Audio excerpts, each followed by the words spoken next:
I'm Nikki Gallant from Summerside PEI.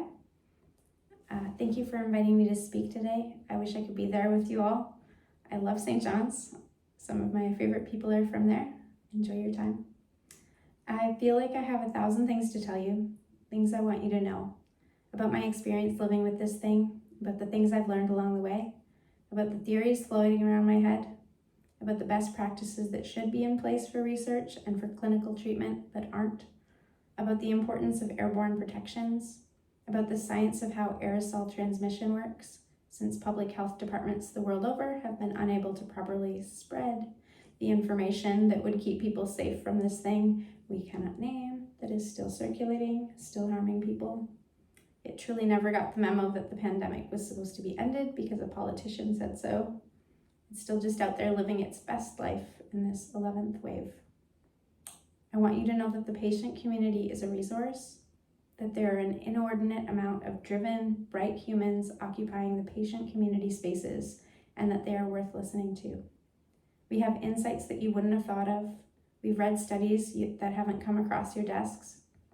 We have all the time in the world, and we've been using it to try to find solutions. We've been fighting out here. We've been hoping out here. We've had to rely on each other largely. I want you to know what it's like living with an illness that has no approved treatments, but I don't want you to have to go through it. I want you to understand that things like mask mirroring should be the bare minimum.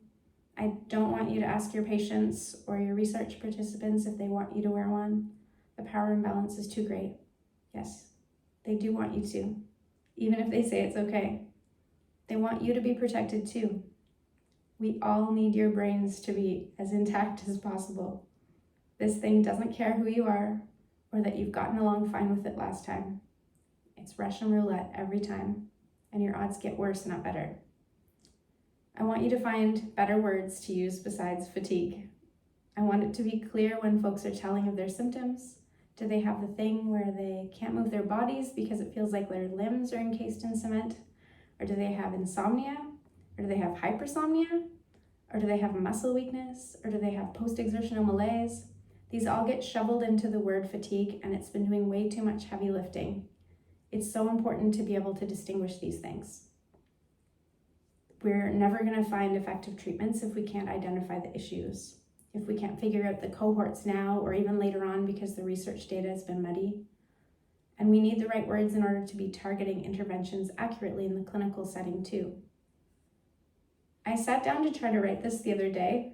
I was going to tell you about some of the things that I learned as a long COVID patient who's been doing an extended return to work. I have a lot of tips to share for someone who's still actively trying to get well enough to be doing my job again. I wanted to tell you some of them so you could get a picture of what it's like living with this, so you could see the millions of things that we have to think about daily in order to try to make any headway with this thing.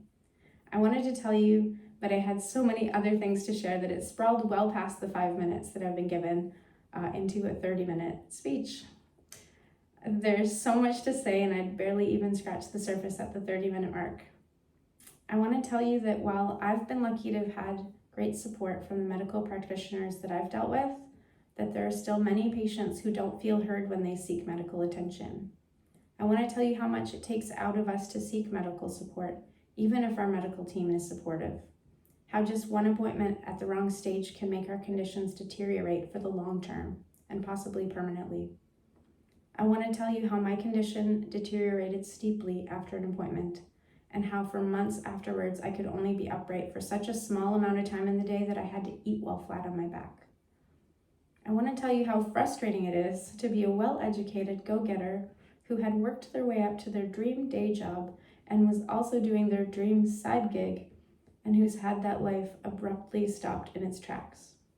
I want to tell you what it's like when you start getting a bit more capacity, but you've been sick for so long now that your dog now follows someone else around instead of you. When you get back to work and it feels like you're coming back to life after being in a coma, there's someone who's been sitting at your desk for the last 3 years, and you have to find a new one because you can't hold your information in your head, and you can only tolerate being in the building for a couple of hours, and you can only move around barely at all, even with the help of a wheelchair. When you're doing so much better than you used to be, but you can barely look at a computer screen, even in dark mode, even with sunglasses on. when you're doing so much better than you used to be and you're still somehow very sick. I also want you to know what it's like to find so much joy in doing the things that used to be normal or overlooked. The unreasonable amount of delight that can be found in being newly able to do otherwise mundane tasks like vacuuming while seated. I want you to know that motivation never leaves us.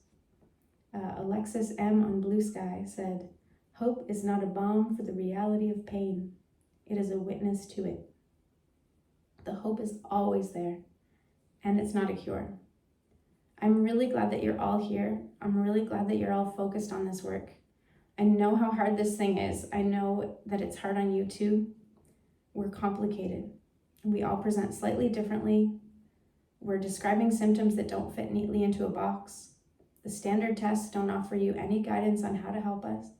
More than anything, I want you to know that we're on the same team, that we need each other, and that we will get there together. Thank you.